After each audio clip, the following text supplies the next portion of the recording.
Connect उम्मा पेश करता है एक खास सीरीज आदाब गुफ्तगू। इस प्रोग्राम में हम बात करेंगे एक ऐसे मौजू पर जो हर इंसान की जिंदगी में एक अहम मकाम रखता है, और वो मौजू है आदाब गुफ्तगू। गुफ्तगू का बेहतरीन अंदाज क्या है? अच्छी गुफ्तगू से कैसे इंसानी रिश्ते मजबूत हो सकते हैं, और किसी भी मजहब, तहजीब या मुआशरे में इसका क्या मकाम है? इस प्रोग्राम से जुड़े रहें, क्योंकि यहाँ सीखने और सिखाने के साथ साथ एक क्विज कॉन्टेस्ट भी है, जिसमें हर एपिसोड के आखिर में 3 सवालात पूछे जाएंगे और उनका सही जवाब देने पर आप जीत सकते हैं कैश प्राइज और गिफ्ट हैम्पर्स वर्थ ₹25,000। इस प्रोग्राम को होस्ट कर रहे हैं हिंदुस्तान के मशहूर Islamic speaker advocate Faiz Syed. Faiz Syed न सिर्फ एक जाने माने दाई हैं, बल्कि एक सोशल रिफॉर्मर भी हैं। इन्होंने इस्लाम के अलग अलग पहलुओं पर हजारों लेक्चर्स दिए हैं, जो दुनिया भर में देखे और सुने जाते हैं। लोग इनके जवाबात और नसीहतों को आसान और प्रैक्टिकल समझते हैं। हमें उम्मीद है कि इंशाअल्लाह आपको भी इनकी बातें इतनी आसान लगेंगी कि आप भी आसानी से उन पर अमल कर सकें। तो चलिए शुरू करते हैं आदाब गुफ्तगू। बिस्मिल्लाहिर्रहमानिर्रहीम। अल्हम्दुलिल्लाहि रब्बिल आलमीन वस्सलातु वस्सलामु अला रसूलिहिल करीम व अला आलिहि व अस्हाबिहि अजमईन। रब्बि इश्रह ली सदरी व यस्सिर ली अमरी वहलुल उक़दतम मिन लिसानी यफ़क़हू क़ौली। अम्मा बाद, तमाम तारीफ़ें उस अल्लाह अज़्ज़ व जल के लिए लायक व ज़ेबा है, जो तमाम जहानों का बनाने वाला और उसे पालने वाला है, और दरूद व सलाम उसके आखिरी नबी मुहम्मद सल्लल्लाहु अलैहि वसल्लम पर। अल्हम्दुलिल्लाह, हम तमाम जैसा कि एक सीरीज़ और कड़ी बहरहाल हम देखते चले आ रहे थे, और आप लोग, उम्मीद करता हूँ कि पिछली जो हमारी कड़ी और जो सीरीज़ के पार्ट्स हुए, 4 पार्ट्स अल्हम्दुलिल्लाह ऑलरेडी हो चुके हैं, या 4 एपिसोड हो चुके हैं। आज अल्हम्दुलिल्लाह हम 5th एपिसोड के अंदर मौजूद हैं, और इस एपिसोड के अंदर जो अहम बातें हम लोग देखेंगे, और जो हमारी कड़ी और सिलसिला चला रहा था आदाब गुफ्तगू, जिसके अंदर हम लोगों से बातचीत करने का तरीक़ा सीख रहे थे, और मुख्तलिफ लोगों से या मुख्तलिफ मराहिल में इंसान कैसी बात करे, जो कुरान और सुन्नत से, और अदब और अखलाक जो हमें होना चाहिए, वो हम देख रहे थे।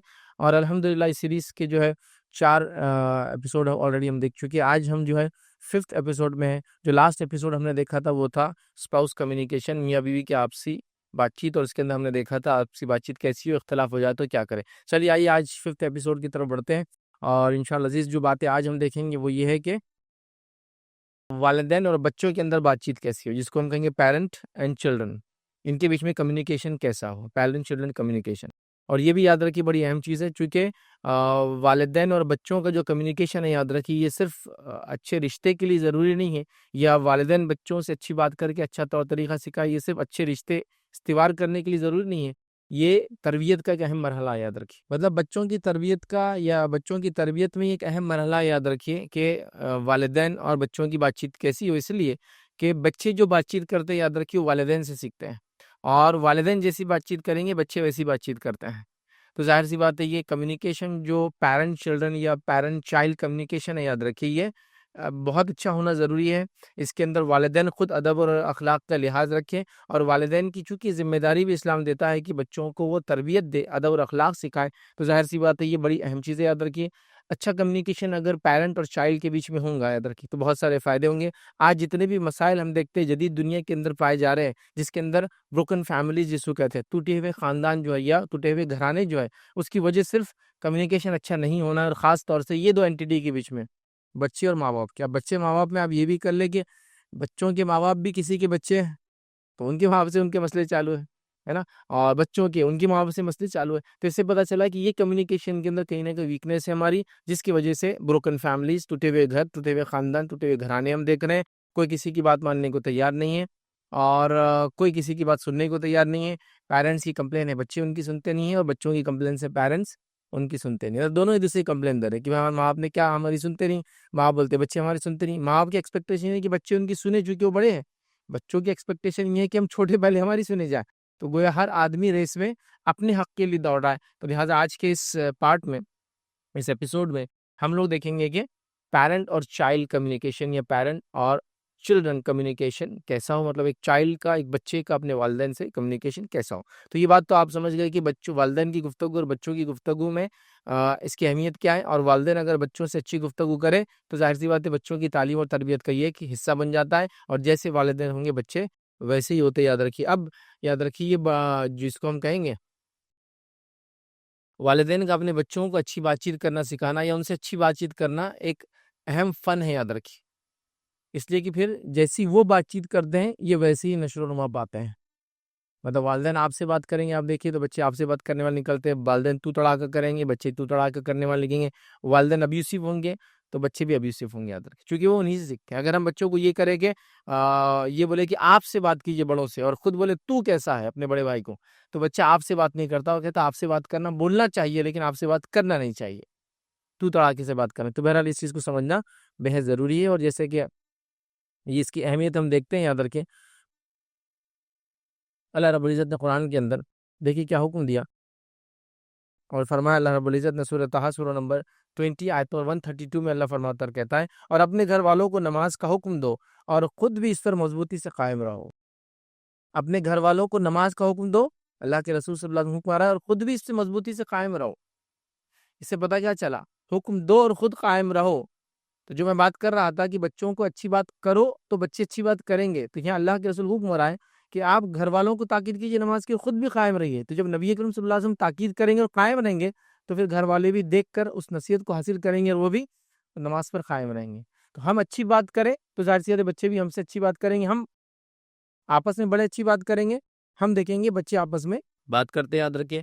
और अच्छे जिसको कहेंगे बातचीत और कम्युनिकेशन की वजह से रिश्ते मजबूत होंगे, तरबियत उनकी अच्छी होंगी, बाअदब बाअखलाक बच्चे निकलेंगे, और जो मसाइल वालिदैन और बच्चों में आजकल आ रहे हैं इंशाअल्लाह अज़ीज़ वो दूर हो जाएँगे, चूँकि दोनों में कम्युनिकेशन गैप नहीं है, याद रखिए, ठीक है? इसी तरह याद रखिए बच्चों के साथ जो कम्युनिकेशन मौसर हो, हमारा असरअंदाज हो, बच्चे उसको समझे, उसके लिए क्या करना चाहिए हम? तो याद रखिए पहली चीज़, अगर बच्चों के साथ आप अच्छा कम्युनिकेशन करना चाहते हैं, असरअंदाज कम्युनिकेशन करना चाहते हैं, तो याद रखिए सब्र और समझदारी से काम लें। क्योंकि होता है बच्चा कुछ चीज़ों को सीखता रहता है, इनिशियल फेज़ में तो ऐसे ही होता है, कुछ भी बोल देता है, कुछ भी कर देता है, चीज़ों को समझता नहीं है, है ना? तो ज़ाहिर-सी बात है वालिदैन को सब्र और समझदारी से काम लेना चाहिए। मतलब हम जिसको हम कहेंगे कि हर बच्चा अपने अंदर एक अनोखा मिजाज लिए हुए होता है, याद रखिए। तो वालिदैन को उसी कम्युनिकेशन को डेवलप करने के लिए, अच्छा उससे बॉन्ड बनाने के लिए कम्युनिकेशन में गुफ्तगू के अंदर, याद रखिए, ज़ाहिर-सी बात है सब्र की भी ज़रूरत है और काफ़ी समझदारी की ज़रूरत है। और इस बात में याद रखिए बच्चे के जज़्बात, फीलिंग का भी जो वालिदैन ख़्याल रखे, याद रखिए, जिसके लिए उनको बड़ा सब्र और तहम्मुल से काम लेना पड़ता है। आप देखिए बच्चों को कई-कई बार एक अल्फ़ाज़ को आपको दोहराना पड़ता है, ऐसा बोलो, उसके बाद भी वो नहीं बोलते। कभी शरारत से नहीं बोलते हैं, कभी भूल जाते हैं, तो गोया ये बड़ा एक सब्र का काम है और समझदारी से वालिदैन का। दूसरा काम जो करना है, याद रखिए, वो ये सवाल पूछने की आदत डालना है अपने बच्चों को। सवाल पूछने की आदत इसलिए डालना है, याद रखिए, कि सवाल बुनियाद है, याद रखिए, किसी भी चीज़ की मालूमात का, इन्फॉर्मेशन का। एक बेसिक स्टेप होता है वो किसी भी चीज़ की तरफ आगे बढ़ने का, सवाल करना, क्वेश्चंस। साइंटिफिक रिसर्च वगैरह भी ऐसी होती, सवाल किया जाता है।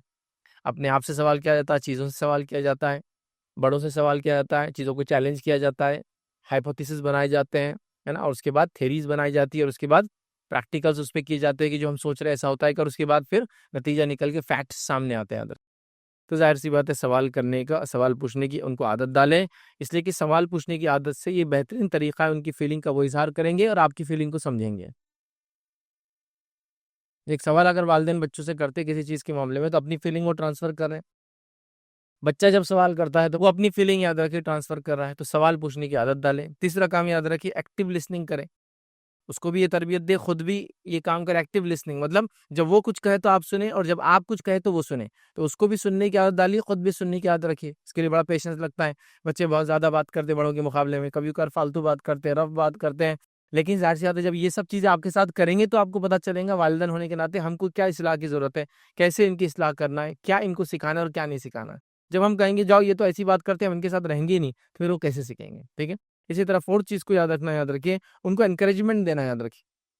छोटी-छोटी बातों में एनकरेजमेंट दीजिए कि बेटा बहुत अच्छा किया, बहुत खूब बेटा, तुम ये कर सकते हो, वेरी गुड, ये इसको इस चीज़ को आप जारी रखो कि आगे भी फ्यूचर में जो है आप इसी तरह ये चीज़ को कर पाओगे। ठीक है। तो इनकरेजमेंट, तो बच्चों को इनकरेजमेंट की बहुत ज़रूरत होती है, तो उनको बार बार छोटी छोटी चीज़ों पे इनकरेज करें, और ये कम्युनिकेशन का एक पार्ट ही रहेगा कि वालिदैन उनको इनकरेज करें, जिसके नतीजे में उनकी तरबियत के अंदर या उनकी तालीम के अंदर बहुत सारी नई बातें वो सीख पाएंगे। देखिए, एक छोटा सा बच्चा आपको थोड़ा सा इनकरेज कर दे, बड़े बड़े काम करना शुरू कर देता है, और थोड़ा सा डिस्करेज कर दे तो वो अच्छे खासे काम करते करते काम छोड़ देता है। ये तो किसी के साथ भी होता है, बड़ों के साथ भी होता है, लेकिन बच्चों के साथ ये ज़्यादा होता है। एक एक एक्सपेरिमेंट किया गया था, जिस ऑफिस के अंदर एक बॉस है और या बड़े लोग हैं जो जिम्मेदार हैं, वो आते जाते या पहली चीज़ तो मॉनिटर करते अपने साथ के लोगों को, और आते जाते उनको जो है इनकरेजिंग नहीं बल्कि डिस्करेजिंग अल्फाज बोलते हैं। एक तो मॉनिटर करते हैं कंटिन्यूस खड़े रहकर, और डिस्करेजिंग अल्फाज बोलते हैं। देखा ये गया कि जब 100 लोगों के साथ ये सलूक किया गया, 30 लोग ही कामयाब हो पाए अपने काम में, 70 लोगों से काम ही नहीं हो पाया। और जब उन पे मॉनिटरिंग नहीं की, काम समझा के छोड़ दिया गया, और इनकरेजिंग अल्फाज बोले गए, जब काम देखा गया, अरे माशाल्लाह बहुत अच्छा कर रहे हो, अरे तुम तो फलां है, वेरी गुड, आप कर सकते हो, तो पता ही चला कि 70 से 80% लोगों ने वो काम कर लिया जो दिए हुए टाइम के अंदर करना चाहिए था। तो पता ही चला कंटिन्यूस मॉनिटरिंग और कंटिन्यू डिस्करेजिंग अल्फाज बोलने से आदमी काम नहीं कर पाता है, तो बच्चा तो और ज़्यादा वीक होता है फीलिंग्स में, वो नहीं कर पाता। लेकिन इनकरेजिंग वर्ड्स हो तो बहुत कुछ याद रखिए बच्चे कर पाते हैं, और जिसको हमने देखा भी, याद रखिए लोगों ने या बच्चों ने बड़े बड़े कारनामे अंजाम दिए। ठीक है, तो इस बात को हम याद रखें। इसी तरह याद रखिए नबी अकरम सल्लल्लाहु अलैहि वसल्लम ने, याद रखिए, इब्न माजा की रिवायत है, ये हुक्म दिया, ये हमको ये बताया और सिखाया और फरमाया, औलाद के साथ जो है हुस्न सलूक करो और इन्हें बेहतरीन अदब सिखाओ। औलाद के साथ हुस्न सलूक करो, मतलब उनसे अच्छा सलूक करना है, और बेहतरीन अदब सिखाओ। जो मैं कह रहा था ऊपर की बात के, इंकरेजमेंट बेहतरीन सलूक में ही आएंगे ही। और अक्सर बाल बच्चे खराब होना, उनका कम्युनिकेशन खराब होना, उनके अंदर जिसको कहेंगे इन्फीरियरिटी कॉम्प्लेक्स होना, लोगों से बात करने का डर होना, वो हमारी तरफ से, बड़ों की तरफ से डाला जाता है। अभी हाल में एक बहुत अच्छा मैं एक्सपेरिमेंट देख रहा था, वैसे करने की कोशिश मत करें कोई, लेकिन वो बहुत ही एक रिस्ट्रिक्टेड एनवायरनमेंट में बहुत ही सुपर स्पेशलिस्ट के साथ ही किया गया था। वो ये था कि 2 बच्चों को, 2 या 4 बच्चे थे शायद, 2 लड़कियां और 2 लड़के, उनको जो है मुकम्मल तौर से जहरीले सांप उनके अतराफ में 10-15 छोड़ दिए गए, छोटे से एरिया के अंदर जहाँ वो रेंगते और चलते हैं। लेकिन ये सारे के सारे सांप इंसानों में रहने के आदी थे और इनमें जहर नहीं था, याद रखिए। इसलिए कह रहा हूँ बहुत ज़्यादा एक अच्छे एनवायरनमेंट में रखा गया। उसके बाद उन बच्चों को अंदर छोड़ा गया, जिसने ये एक्सपेरिमेंट किया वो उन्हीं के बच्चे थे, याद रखिए, उन्होंने ये किया। सिर्फ ये बताने के लिए बच्चे डर कहाँ से सीखते हैं। कोई बच्चा जा रहा है, वो सांप को ऐसा पकड़ ले रहा है, कोई बच्चा जा रहा है, वो ऐसा सांप यूं कर रहा है तो उसको ऐसा करके कर रहा है, कोई बच्चा जाके उसको खेल रहा है, कोई बच्चा चाट, रेंगने वाले बच्चे सब, मतलब age of 6 month to 1 year से अंदर है, एक भी बच्चा डर नहीं रहा है। तो इससे पता चला कि बच्चों के अंदर नेचुरल डर की फीलिंग्स नहीं होती है। अब बच्चा डरना कैसे सीखता है, फिर आप कहेंगे, तो वैसे ही कम्युनिकेशन भी सीखता है, ऐसे डरना सीखता है। कैसा सीखता है? बच्चा रेंग रहा है और सांप तो बहुत दूर की बात है, झिंगुर आ गया समझ लीजिए, और उसकी माँ वहां से गुजर रही है, हाँ हाँ, झिंगुर, तो बच्चा देखिए अब रोना चालू कर देता। उसको लगा ये डरने वाली चीज है, यहाँ से उसने डर सीखा। तो उसी तरह बुरी बात, बुरे अल्फाज, बैड कम्युनिकेशन, ये सब चीज भी वो क्या करता है, बड़ों से सीखता है अपने। या देख लीजिए, एक बच्चा है, मार लग गया, अरे वो छोड़िए, कई एक्सपेरिमेंट ऑनलाइन मौजूद है। ऐसे बच्चे को बाप गोद में ले जा रहा और हाथ से ऐसा मारा दरवाजे खट, अरे अरे अरे अरे अरे अरे। जैसे ही उसने अरे अरे शुरू किया, जो रोना शुरू बच्चे का, किसी को इम्तिहान नहीं। उस लगा नहीं उसको, खाली उसने सर पे ऐसा लगा तो कैसा होता, मार खट आवाज किया और अरे अरे अरे अरे ऐसा करने रोना चालू। एक बच्चे को मार लग गया, कोई उसको फिक्र नहीं, खून जा रहा, कोई उसको फिक्र नहीं। जब आप बोले ना अरे इतना ज्यादा मार, वो आपको देख के रोना चालू कर देता पहली बार।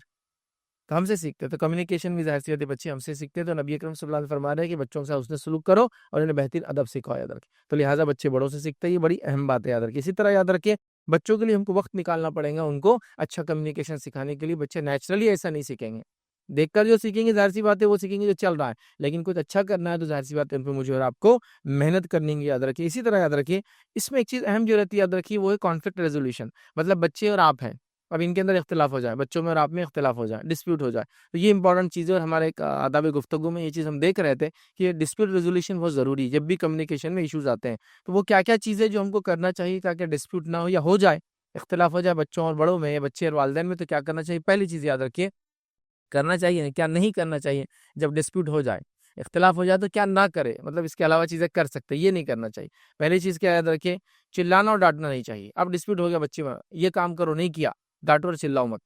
डांटेंगे और चिल्लाएंगे, काम कभी नहीं सीख पाएगा, काम कभी नहीं करेगा, बल्कि डिमोटिवेट होकर, डिप्रेस होकर, स्ट्रेस्ड होकर, जाहिर सी बात है जो कर सकता है वो भी नहीं करेगा। और आप देख लीजिए, एक बच्चा है जो बहुत अच्छा, समझ लीजिए कहिए कि 10 में से 8 नंबर आप ले सकता है, नंबर बोले तो एग्जाम वाले मार्क्स नहीं, मतलब कोई काम को इतना परफेक्ट करे कि 1 to 10 की अगर स्केल पे मापा जाए तो वो 8 तक पहुंच सकता है, या 1 to 5 की स्केल पे, 5 स्टार आजकल बहुत चलता है, स्केल पे मापा जाए तो 4 तक जा सकता है। लेकिन आप उसको 2 बार डांट दीजिए 3 पे आ जाएगा, 2-3 बार और डांट दीजिए 2 पे आ जाएगा। एक टाइम आएंगे अगर ज्यादा डांटेंगे तो बोलेंगे मैं करता ही नहीं, जाऊँ, तो 0 पे आ जाएगा। और वहीं एक बच्चा है जो 2 तक कर पा रहा है और उसके बाद आप यस तुम कर सकते हो, अगली बार 3 तक पहुंचता, तुम्हारे अलावा कौन कर सकता है, अगली बार 4 तक पहुंचने की कोशिश करता। और यही तो दुनिया के अंदर देखा है, जो सबसे ज्यादा दबाए गए, डिप्रेस किए गए, वो लोगों ने दुनिया में बड़े कारनामे अंजाम दिए। जो हालात से मारे गए, उन्होंने फिर जो है हालात के मुकाबले में जाकर जिसको हालात को बदल दिया। ठीक है, तो बहरहाल चिल्लाना और डांटना नहीं है। जब भी डिस्प्यूट हो जाए पेरेंट और चाइल्ड के बीच में, चिल्लाना डांटना, आप चिल्लाएंगे डांटेंगे तो वो भी ये सीखेंगे कि छोटों के साथ यही करना, चिल्लाना डांटना। दूसरा काम याद रखें, तनकीद नहीं करना हर चीज़ पर। और मैंने ये बात रख दी, एक एक्सपेरिमेंट जो किया गया था, जहाँ 100 लोगों के साथ उनके बॉस मौजूद थे, तनकीद करते जा रहे थे और कंटिन्यूसली मॉनिटर कर रहे थे, तो 70% लोग फेल हो गए, 30% लोग उस काम में कामयाब हुए। जबकि जब तनकीद नहीं की गई, मॉनिटर नहीं किया गया और अल्फाज अच्छे दोहराए गए कि बहुत अच्छा, बहुत खूब, 70 से 80% लोगों ने काम कर दिया हो। तो ये होता है असर बड़ों पर, तो छोटों पर भी होता है। तो तनकीद मत की, हर वक्त बच्चों पे तनकीद करना, ये हमारी आदत बन जाती है। सरकाज़म, जैसा बच्चा चल रहा है कॉर्नर से, बाजू नाली है, तो ये सिखाना कि उधर से मत चल, नाली में गिर जाऊंगा, इसके बदले हम क्या करते हैं, और जाओ उधर, घुसो, मरो उधर, जाओ नाली में। क्यों ये काम? अब सीखता नहीं आपसे हो। ठीक है, तो बहरहाल इसको समझे। तो उसके बाद इग्नोर करना याद रखिए। इग्नोर करने से मुराद ये ऐसी बातें जिसको आपको जरूरत नहीं है कि उसको आप ध्यान दें। डिस्प्यूट हो गया बच्चों और बड़ों में, तो बड़े ऐसी बातों पे ध्यान ही ना दें जिसकी वजह से बात आगे बढ़े, इग्नोर कर दीजिए उसको। छोटी सी बात है ना, अभी जाने दीजिए। जैसा कि एक मजलिस है, उसके अंदर कुछ गलती हो गई, आप उसको कुछ बोलेंगे तो पूरी मजलिस खराब करेंगे, अभी तो एक ही चीज़ खराब किया उसने। इग्नोर करना ज़्यादा अच्छा है, तो इग्नोर करना चाहिए। इसी तरह याद रखिए, एक और चीज़ का जो ख्याल रखे वो ये जो है, कंपैरिजन बच्चों में कभी ना करें। इसकी वजह से बहुत सारे डिस्प्यूट खड़ी होते हैं। सबसे पहले तो फलां अंकल के बच्चों को देखो कितने होशियार है, तुम क्यों नहीं है? वो भी तो वही खाते जो तुम खाते, वही स्कूल में पढ़ते जहाँ तुम पढ़ते।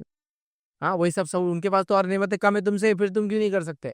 हर बच्चा अगर एक जैसा होता, तो अगर यही सवाल बच्चा बाप से कर ले कि आप भी फलां अंकल के जो साइंटिस्ट क्यों नहीं है अभी, आप भी फलां अंकल के डॉक्टर क्यों नहीं है अभी, तो आप बोलेंगे नहीं, हर कोई अलग होता, अल्लाह ने। हाँ, हम ये बोल सकते हैं कि हम आप पे कोशिश इसलिए करें कि आप में वो सलाहियत है, आप जा सकते हो। सही बात, हमने कोशिश की, हमारे एज में नहीं पहुंच पाए, चूंकि हर किसी का ही अल्लाह ताला ने देखे मुख्तलिफ उसमें लोगों को तकसीम कर दिया नेमतों को, रिस्क के एतबार से, हर चीज़ के एतबार से समझना चाहिए। बहरहाल, तो कंपैरिजन कभी बच्चों का मत कीजिए कि वो कर सकता है तुम क्यों नहीं। सब बच्चे अलग है, सबकी सलाहियत अलग है, सोच अलग है, फन अलग है, हुनर अलग है, सब चीज़ अलग है। कि बहरहाल तो इस चीज़ को हम ज़हन में रखें। तो ये चंद बातें थी बहरहाल पेरेंट और चाइल्ड कम्युनिकेशन के अंदर, जिस चीज़ का हम जो है ख़ास ख्याल रखें। तो हमारे जो आदाब गुफ्तगू का जो पार्ट था याद रखिए, और ये जो पार्ट हम देख रहे थे याद रखिए, उसके अंदर ये 5th पार्ट था जिसके अंदर हम ये चीज़ें जो है देख रहे थे, याद रखिए, और समझने की कोशिश कर रहे थे। इंशाअल्लाह अपनी बात को हम इसी पर जो है ख़त्म करेंगे। व आखिरु दावाना अल्हम्दुलिल्लाहि रब्बिल आलमीन, सुब्हान रब्बिका रब्बिल इज़्ज़ति अम्मा यसिफून, व सलामुन अलल मुरसलीन, वल्हम्दुलिल्लाहि रब्बिल आलमीन। पिछले एपिसोड में पूछे गए सवालात के बहुत सारे जवाबात आए। माशाअल्लाह, हमारे कई व्यूअर्स ने सही जवाबात दिए हैं। इसी तरह हर एपिसोड के सवालात के जवाब देते रहें ताकि आप बन सकें इस कॉन्टेस्ट के विनर। तो अब वक्त है हमारे इस एपिसोड के क्विज का। हमारा आज का पहला सवाल है, इस्लाम में वालिदैन और बच्चों के दरमियान गुफ्तगू के बारे में क्या हिदायत दी गई है? दूसरा सवाल है, नबी सल्लल्लाहु अलैहि वसल्लम ने हमें बच्चों से कैसी गुफ्तगू करने का हुक्म दिया है? और तीसरा सवाल है, इफेक्टिव कम्युनिकेशन के लिए वालिदैन को अपने बच्चों से गुफ्तगू करते वक्त किन बातों का ख्याल रखना चाहिए? डिस्क्रिप्शन में दिए लिंक पर जाकर अपना जवाब जल्द से जल्द दर्ज करें, क्योंकि सही जवाब देने वाले जीत सकते हैं कैश प्राइज और गिफ्ट हैम्पर्स वर्थ ₹25,000।